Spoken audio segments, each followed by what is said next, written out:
Hi, I'm Brad with Orbit. Today we're going to talk about determining how long to run your sprinkler system. If you've got a sprinkler system, you know one of the common challenges with it is knowing how long to run each sprinkler station. One of the common problems that people face is overwatering, the set it and forget it method. Turn it on in the spring, turn it off in the fall, run it every day in between for 15 minutes each station. While this is easy, it's not optimal.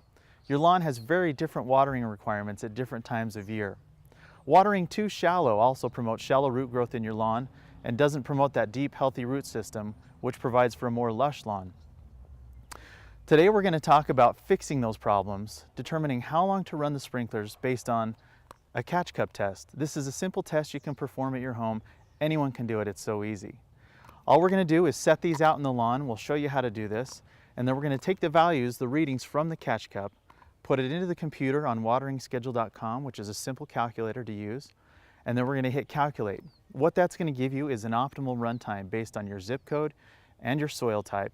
It will also show you some problem areas in the lawn, areas where the sprinklers aren't performing optimally, and areas where you can maybe take a look at fixing some of the issues that you have in your yard to help better the sprinkler system and optimize the system overall, provide better water coverage in your lawn. We're going to talk about these things right now, and we'll go ahead and start with talking about some of the head fixes that you may need to make before you perform the test. Before you begin your catch cup test, there are a few things you want to look at.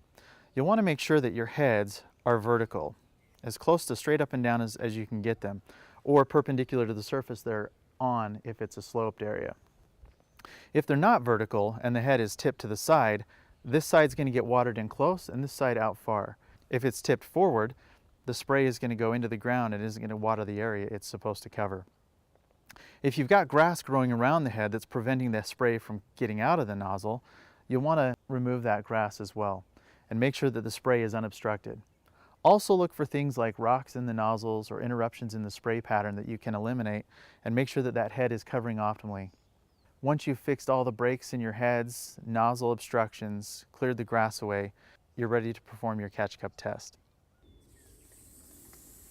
You'll want to turn on your sprinklers to identify where your heads are located. Once the sprinklers are popped up, you can use sprinkler flags to mark their location, or you can start setting out your catch cups at this point.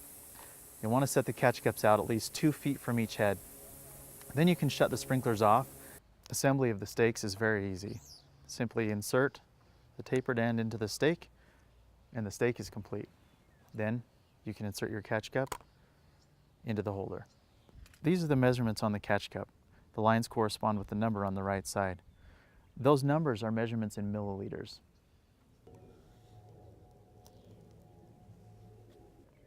We've laid out our catch cups, as you can see, and we've put each catch cup 2 feet from the heads and then halfway in between each head in all directions.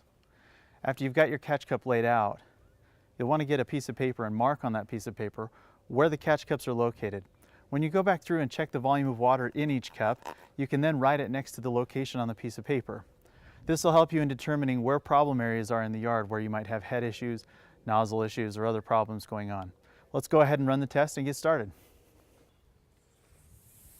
You can run your sprinklers for any number of minutes that you want. You'll need to know how many minutes it's been run so that you can enter that into the catch cup calculator.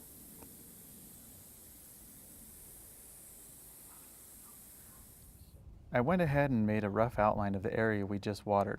I marked the sprinkler heads with these circles, and I'm going to mark the catch cups with an X at each catch cup location. After you've marked all the catch cups on your rough sketch, you'll want to go and measure all of the water in the catch cups. It's helpful to have a second person with you at this point. One to read the catch cup data, one to write it down on the paper.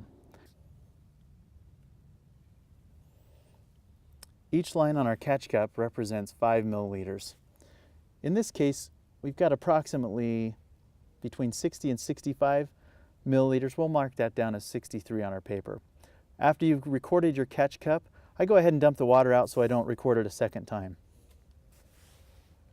After you've recorded the catch cup data on your sheet of paper, go to wateringschedule.com to enter the numbers you wrote down.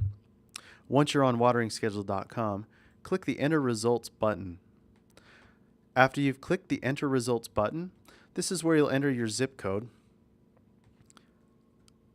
select your soil type, and put in the number of minutes you ran the test for. After you've entered that information, this is where you'll enter the actual catch cup data you recorded.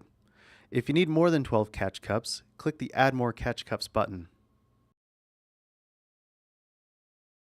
If you ran the test for multiple stations, at this point you can click Save and Next Station to enter the results from additional stations. If you don't have any additional stations to enter, hit the Calculate button to get the results. Here are the results from the data you entered. In the first part, you can see the uniformity of your system. This basically tells you that if you have any areas that aren't getting watered, that there are things you can do to correct those. For more information on how to improve the uniformity of your system, click the button under the Save More Water tab to the right. After your sprinkler efficiency is step 1 under your recommended sprinkler timer settings. First, you'll assign the stations that you recorded to a program on your timer. Generally, sprinkler timers have an A, B, and a C program. The key is to assign all of your lawn zones to the same program, as you'll be watering them on the same days. Step 2 is the number of start times that the tool recommends. In this example, we have 2 recommended start times. This means that you will run all the stations 2 times. The delay in between start times is recommended to be at least 30 minutes. This is to allow time for the soil to absorb the water and not run off. In step 3, you'll see the runtime for the stations that you've entered. In this example, we just have 1 station and a recommended runtime of 8 minutes. The total recommended runtime with 2 start times and an 8-minute runtime is 16 minutes per watering day. Below there, you'll see a schedule for each month of the year. This schedule recommends a watering interval based on your zip code that takes into account evapotranspiration data, or ET data, for your area. In this example, we can see that January, February, March, November, and December are all off. We should just turn our timer to off at that point. The other days have a varying interval. In other words, adjust the interval each month based on the recommended schedule provided. You can click the Print Results button to get the information printed out on your computer, or you can click the Email Results button to have it emailed to an email address. If you have any further questions about programming your sprinkler timer, you can click the Timer Manuals button up top. This has manuals for Orbit timers listed. If you have another manufacturer's timer, go to their website to find the appropriate manual for your timer. If you don't have the catch cups yet, you can click the Buy Now button to purchase them. The Orbit Catch Cups, along with WateringSchedule.com, are the perfect combination to help you save water, money, and have a greener lawn. For more tips, tricks, and informational videos, please visit us at orbitonline.com.